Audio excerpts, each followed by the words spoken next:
पूरे प्रदेश में कोविड के BF7 वेरिएंट वायरस ने लोगों की चिंता बढ़ा दी है। यही वजह है कि केंद्रीय स्वास्थ्य मंत्रालय द्वारा भारत सरकार द्वारा शासकीय अस्पतालों सहित मेडिकल कॉलेज में मॉक ड्रिल कर सभी व्यवस्थाओं को दुरुस्त करने का प्रयास किया जा रहा है।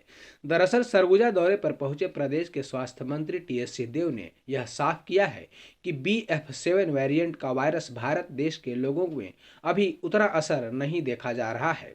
वहीं हेल्थ मिनिस्टर ने कहा है कि चीन के मुकाबले भारत देश में लगे वैक्सीन कारगर साबित हुए हैं। जहां वैज्ञानिक भी देख रहे हैं कि जब से वायरस आया है तब से वायरस के कई म्यूटेशन देखे जा रहे हैं, जिसमें डेल्टा वेरिएंट से अब BF7 वेरिएंट ने दस्तक दे दी है।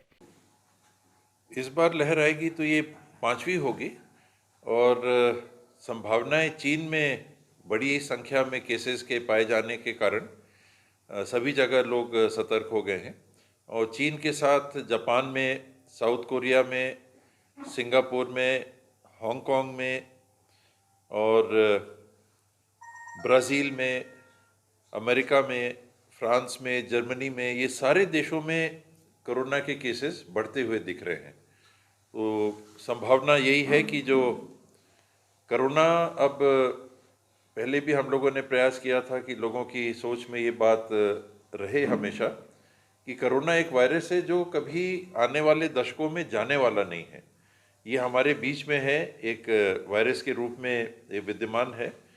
चिंता इस बात की रहती है कि ये म्यूटेशन कोई ऐसा स्वरूप ना ले ले कि बीमारी घातक स्वरूप में सामने आ जाए। इसके पहली बार कोरोना पकड़ा गया, चीन में ही पहली बार जाना गया, अन्य देशों में पहुंचा। हजारों म्यूटेशन इसके हो चुके हैं, 14, 15, 16 हजार म्यूटेशन इसके वैज्ञानिक जांच कर चुके हैं, देख चुके हैं।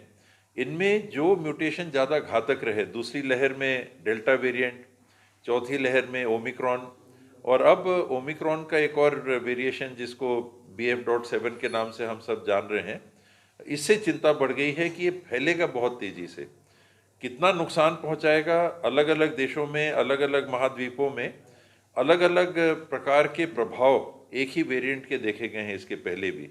तो वैज्ञानिक अब ये बोलने की स्थिति में नहीं है कि एक नया वेरिएंट अगर कोई आएगा तो उसका हर देश में क्या प्रभाव पड़ेगा। कहीं कुछ होता है, कहीं कुछ होता है। देश में अभी तक जो प्रकरण इसके पाए गए हैं, 4 प्रकरण, वो चारों होम आइसोलेशन से ठीक हो गए।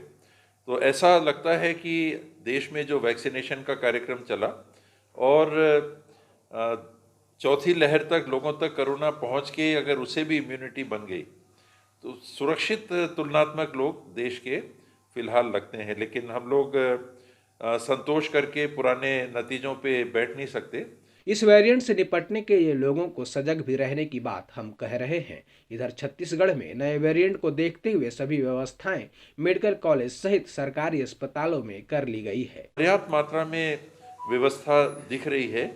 यदि चौथी लहर के अनुपात में हमको देखना पड़े, अभी तक का अनुभव नहीं कहता कि बहुत चिंता की बात है, लेकिन अगर कोई नया वेरिएशन, ऐसा वेरिएंट आ गया जो ज़्यादा घातक साबित होगा, तब ये दिक्कतें होंगी।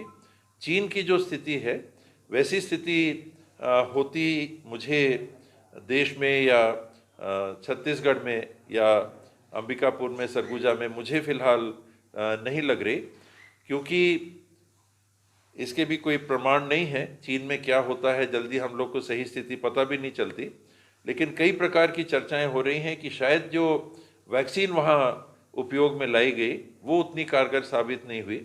दूसरा, चीन ने देश को बंद कर दिया था बहुत सारा, तो लोगों तक कोरोना पहुँच नहीं पाया। वुहान जो उनका प्रोविंस है, वुहान प्रोविंस चारों तरफ से सील कर दिया गया था, तो जो हुआ वुहान में हुआ, बाहर कोरोना पहुँचा ही नहीं। देश में आप देखें, अगर भारत में देखें, सरगुजा में देखें, अंबिकापुर में देखें, ये कई लोगों तक कोरोना पहुंच गया होगा और जैसा कहा जाता है कि 80% लोगों को तो पता भी नहीं चलेगा कि कोरोना हो गया कि नहीं। उस दरमियान उनको कोरोना हुआ, उनकी इम्यूनिटी बनी, उनके माध्यम से दूसरों को हुआ होगा, कुछ बीमार हुए, कुछ की इम्यूनिटी बढ़ी, और हम ऐसी स्थिति में आज अपने आप को पा रहे हैं कि ज़्यादा प्रकरण सामने नहीं आ रहे। आपने रिपोर्ट देखी होगी पिछले हफ्ता 10 दिन में 7 दिन में 0 केसेस आए छत्तीसगढ़ में। हालांकि टेस्टिंग कम हो रही है, हमको और टेस्टिंग करनी चाहिए। और 3 दिन 7 केस आए, एक दिन 2, एक दिन 2, एक दिन 3, और आज के दिन 8 एक्टिव मरीज हमारे पास छत्तीसगढ़ में हो गए हैं। 2 दिन हमारे पास एक भी पेशेंट एक्टिव केस नहीं थे। तो चिंता की बात ज़्यादा नहीं है, सतर्क होने की जरूर आवश्यकता है।